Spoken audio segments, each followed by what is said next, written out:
Oke, bismillahirrahmanirrahim. Assalamualaikum warahmatullahi wabarakatuh. How are you giving today, my friend?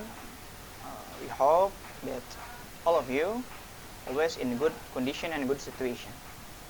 Okay, before going to my explanation or presentation, I would like to introduce myself. My name is Muhammad Ghiyats Alaudin Aban, and I come from Bekasi. My NPM is 121,655. In this good occasion and opportunity, I would like to present a presentation and introduction of English literature. And conjunction with the presentation of this lecture, I will describe one of the historical era in Great Britain, which is Victoria period. Okay guys, in British history, the period between 1820 and 1914, the period of Queen Victoria's reign, and characterized by a class society, a growing number of people able to vote, a growing state and economy, and Britannian status as the most powerful empire in the world. During the Victorian period, Britannia was a powerful nation with a rich culture.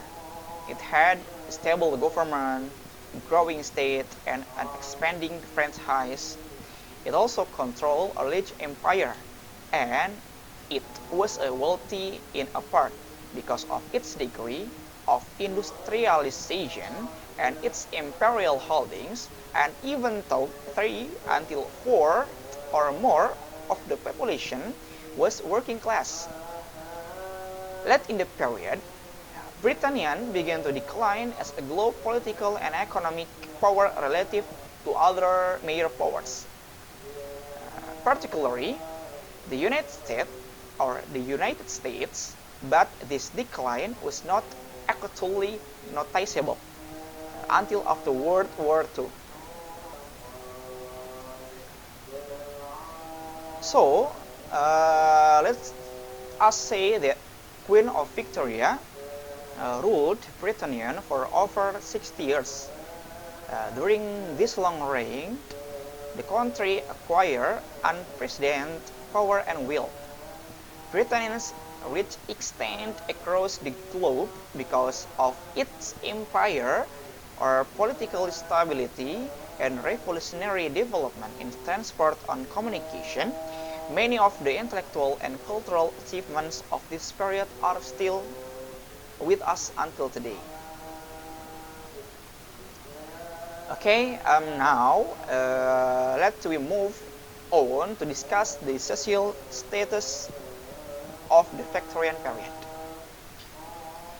Although it was peaceful and prosperous time, there were still issues within the social structure. The social classes of this era include the upper class, middle class, and lower class. Those who were fortunate enough to be in the upper class did not usually perform manual labor. Instead, they were landowners and hired lower class to work for them, made investments maybe, or to create a profit. This class was divided into 3 subcategories: royal, those who came from a royal family; middle upper, important officer and lords; low upper, worldly men and business owners, like Victorian England social hierarchy. Their ideology was premised on the doctrine of separate sphere. They state that the man and woman were different and mean for different things. Men were physically strong, while women were weak. For men, sex was central, and for women, reproduction was essential. Men were independent, while women were dependent. Men belong in the public sphere, while the woman belong in the private. Men were meant men were meant to participate in politics and in paid work, while women were meant to run household. And women were meant to run households and raise families. Women were also think to be naturally more religious and morally finer than men, who were distracted by sexual passion, by which women supposedly were untroubled.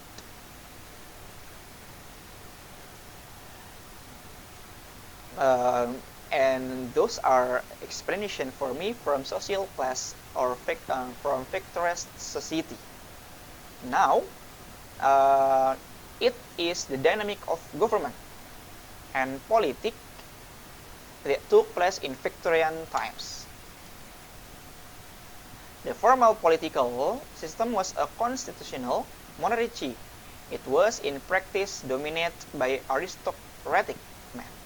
The British Constitution was unwritten and consists of a combination of written laws and unwritten confession. At the national level, government consists of the monarch and the two houses of parliament. The first is House of Lords and the second is House of Commons. The monarchs during this period were, the first is Queen Victoria, 1836 until 1901. Queen Victoria, or in full name we say Alexandrina Victoria, was born 24 of May 1819 in Stone Place, London of England, and died January 22 on 1901. Was born near Cowes, Isle of Wight. Queen of the United Kingdom of Great Britain and Ireland, and Empress of India, she was the last of the House of Hanover and gave her name to an era, the Victorian Age. During her reign, the British monarchy took on its modern ceremonial character. She and her husband, Prince Consort Albert of Coburg-Gotha, had 9 children, through whose marriage were descended many of the royal family on Europe. And the second is preceded by King George IV and 1820 until 30. George V in full name is George August Frederick, German George August Friedrich, if in German names, was born on 12 of August 1762, London of England. Died June 26, 1830. King of the United Kingdom of Great Britain and Ireland, and King of Hanover from January 29 of 1820, previously the sovereign de facto from February 5, 1811, he became regent for his father, George III, who had become insane. The eldest son of George III and Caroline Sophia of Mecklenburg-Strelitz, he had become by age 17, as he said, rather too fond of woman and wine. His way of life and his close friendship with Carlos James Fox and other loose-living Whig politicians caused his father to regard him with contempt. In 1784, the Prince met the only woman whom he ever deeply loved, Maria Fitzherbert, whom he married secretly on December 15, 1784. The marriage, however, was invalid. Because of why? Because the member of the royal family under the age of 24 were forbidden to marry without the king's consent. And the second is King William IV. King William IV, 1830 until 37. William IV, also called by Prince William Henry Duke of Clarence and German Wilhelm Heinrich, by name the Sailor of King, who was born on 21 of August 1765, London of England. So died when June 20 or on 1837. Windsor Castle near of London. King of Great Britain and Ireland and King of Hanover from June 1830. Personally opposed to Parliament reform, he grudgingly accepted the Epochal Reform Act of 1832, which, by transferring representation from depopulated rotten boroughs to industrialized districts, reduced the power of British Crown and the following aristocracy over the government. And the next was followed by King Edward VII, and 1901 until 10. In full, we say Albert Edward, born November 9 at 1841, London of England. Died at 6 May 1910 at London also. King of the United Kingdom of Great Britain and Ireland, and of the British Dominions, and Emperor of India from 1901, an immensely popular and affable sovereign and leader. Albert Edward was the second child and eldest son of Queen Victoria and the French consort Albert of Saxe-Coburg-Gotha. When he was 1 month old, Bertie, as he was called by his family, was created Prince of Wales and Earl of Chester by his mother. He was placed on a demanding education regime from an early age, and although he did not excel as a student, he later attained the University of both Oxford and Cambridge. His dalliance with an actress while serving with an army unit in Ireland, June until September 1861, caused Victoria to hold him partly responsible for the death of the French consort, who had indeed taken his son's brave relation much to heart before succumbing to typhoid at 14 of December 1861. Subsequently, Victoria excluded her from any real institution into affairs of state. Not until he was more than 50 years old was he informed of cabinet proceedings. And the last, the king were included to the government of Victoria is the King George IV. The King George V. George in full is George Frederick Ernest Albert, was born on 3 of June 1864, London, England. Died at January of 1936. King of the United Kingdom from 1910 until 1936. The second son of Prince Albert Edward, later King Edward VII. She served in the Navy until the death of his elder brother.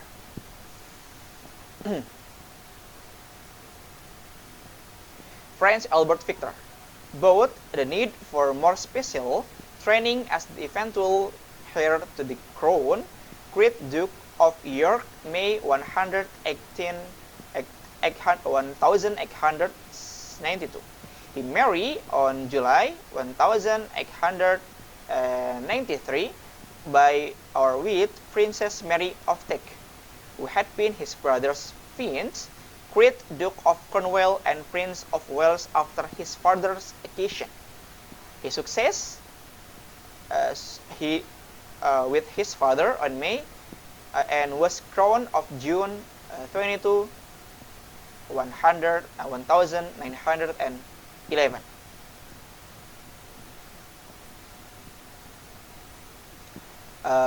During the Victory period,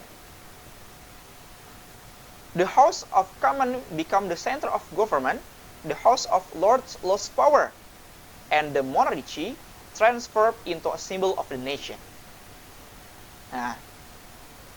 An important political event during this period included by the abolition of slavery in the British Empire, the expansion of the franchise, working class political activism, most notably Christianism, the rise of liberalism, and the dominant political ideology, especially of the middle class, and the nationalization of conservative and liberal parties.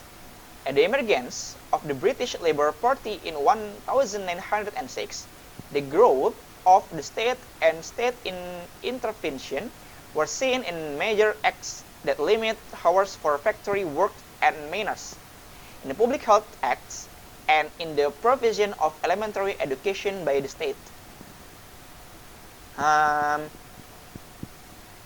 Alongside their faith, the Victorian made appreciate the development of science, like this.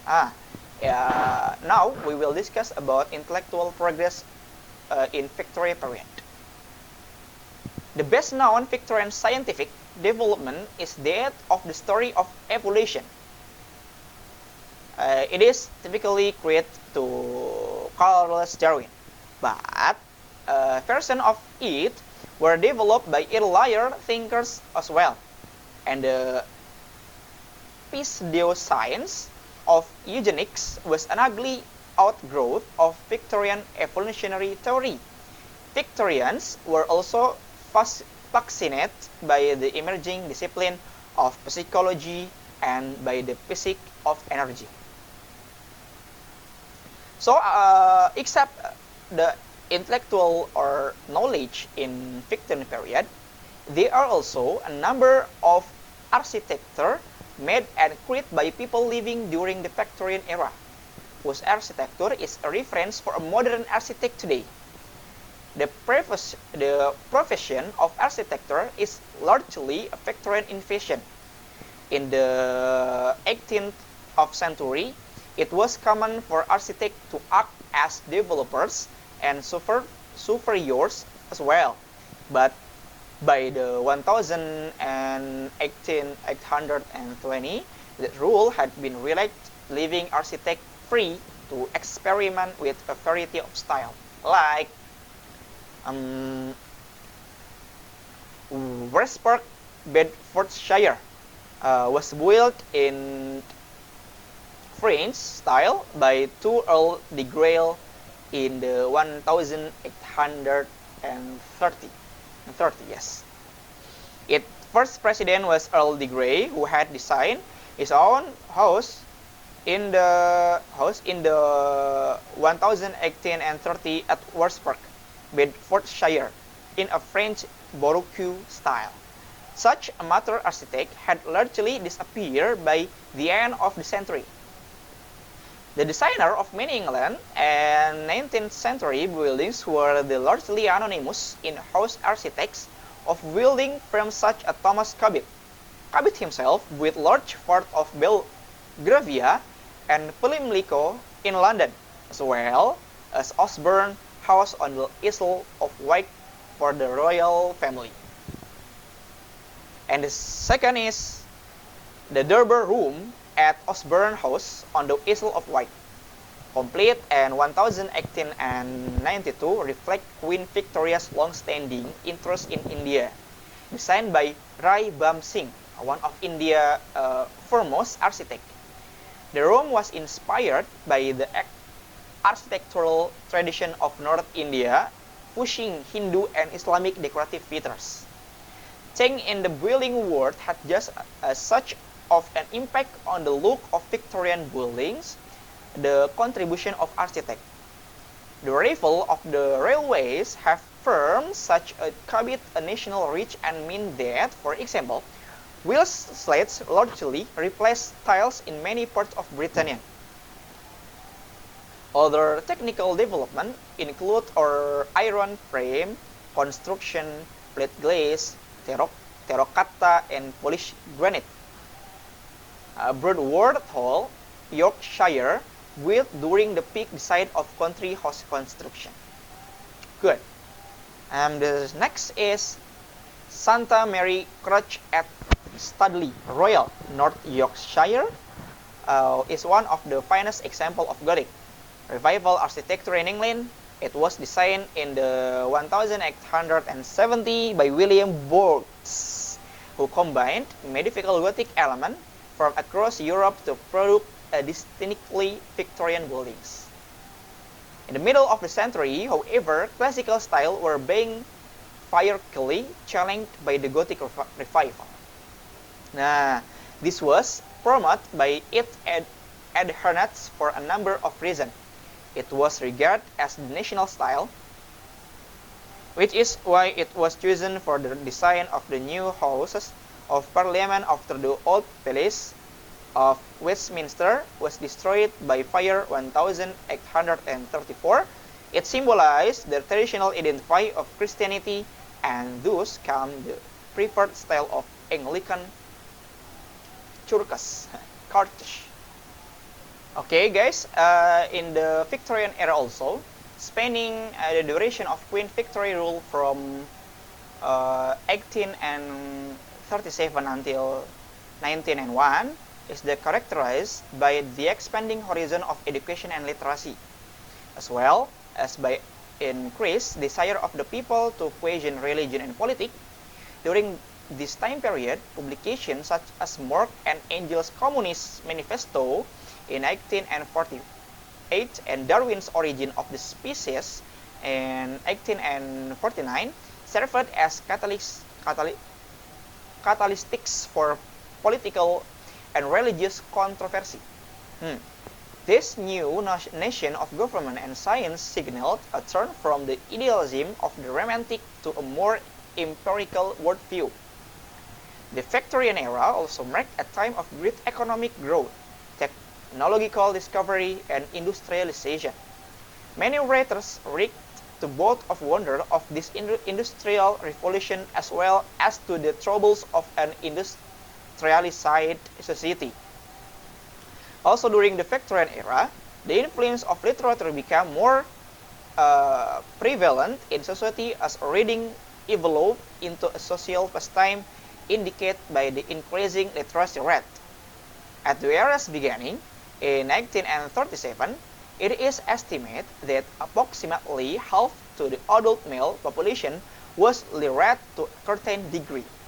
Because of the new practice, compulsory education and the technological advance in printing resulting in many available reading materials, standard literacy was more or less universal by the end of century.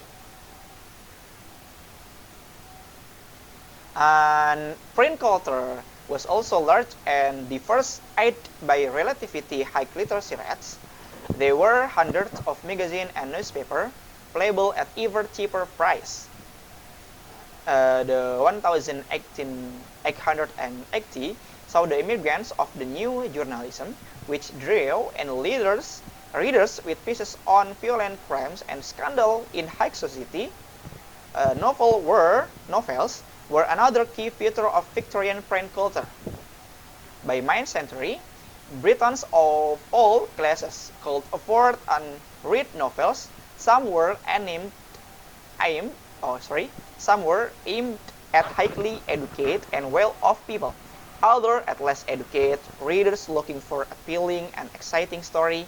Penny, dreadfuls, and sensation novel, seen at their best in the work of Will Collins, thrilled their readers. Victorian novels were often quite long, with complicated plots often centered on marriage, and many especially those by Carlos Dickens, are still read until today. Okay, at last, enough from my explanation of my presentation today and the literature of English. Forgive me if you many so many mistakes from my speak and my condition. Thanks for your nice attention and good luck in our life. Assalamualaikum warahmatullahi wabarakatuh.